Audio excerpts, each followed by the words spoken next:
School is supposed to be a safe place, a space for learning, friendships, and growth. But for some, it's where the fear began, behind every classroom door. There are stories that were never meant to be told, of stalking, harassment, an obsession that went unnoticed or ignored, a note under the desk, a whisper from the shadows, a familiar face that's always watching. These aren't high school dramas. They're real stories, shared by students who lived through something no one should ever experience, and never forgot. In this video, we explore Reddit's darkest school harassment stories, raw, unsettling, and painfully real. Some lessons don't come from books, and some school days leave scars that last a lifetime. The stranger who memorized my commute. It started in sophomore year. I noticed a kid, not from any of my classes, who always seemed to leave school when I did. I thought maybe he lived near me, but he never got on the bus, just walked every day. He followed, not close, but always the same pace, always the same path. One day, I pretended to take a different route home.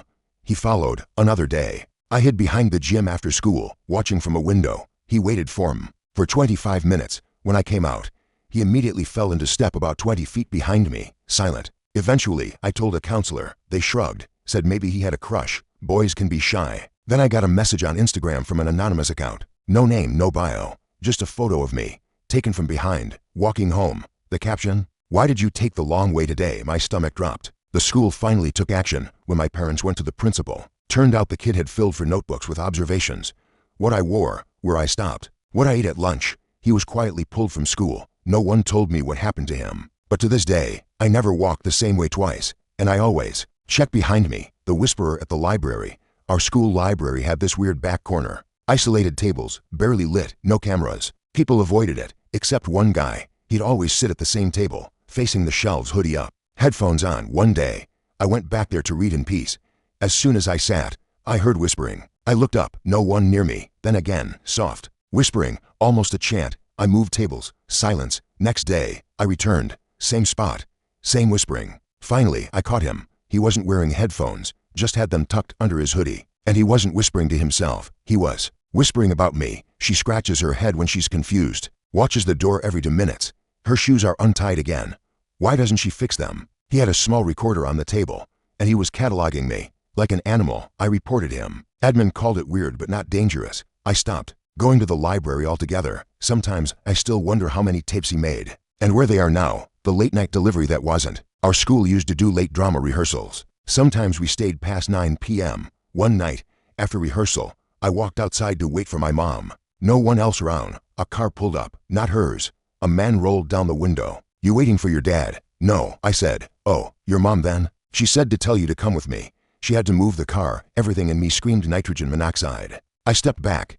He leaned out of the window, smiling. "Don't worry. She gave me your name." "Look." He held up a phone with a blank lock screen. I ran back into the school and told the janitor. By the time someone came out, the car was gone. Security footage caught nothing. And for weeks after, I kept seeing that same model car slowly driving past the school. I never waited alone again. The bathroom stall eyes. There was a stall in the girls' bathroom that always felt off. No one used it. It smelled weird, and people said it was haunted. One day after gym class, I rushed in. Only stall left. I sat, catching my breath. Then I saw it, 2 eyes peeking from the tiny corner, near the floor. Not from the stall next to me, from beneath the wall, where there shouldn't have been space. I froze. The eyes didn't blink, just stared. I screamed, kicked the door open, ran out half-dressed. They never found anyone, but later, a girl told me the janitor's closet shared a crawlspace wall with that stall, and that the night janitor had been fired months ago, after he was found hiding in the ceiling of the staff room.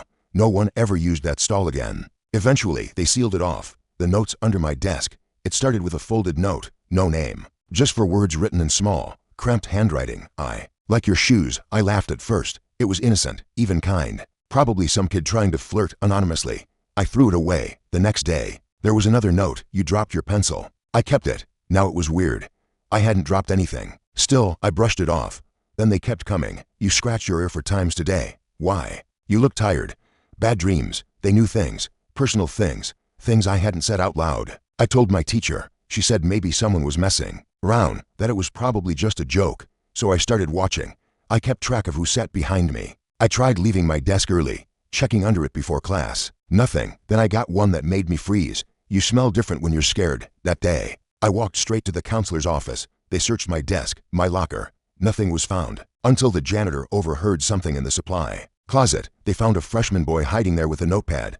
Pages and pages of notes on me. My schedule, my clothes, what I ate, times I used the bathroom. He'd been slipping the notes under my desk every morning during his early bird tutoring pass. Then watching from the hallway windows, he was transferred out. I never saw him again, but for the rest of the year, I never sat with my back to the door, and I never, ever left my backpack unzipped.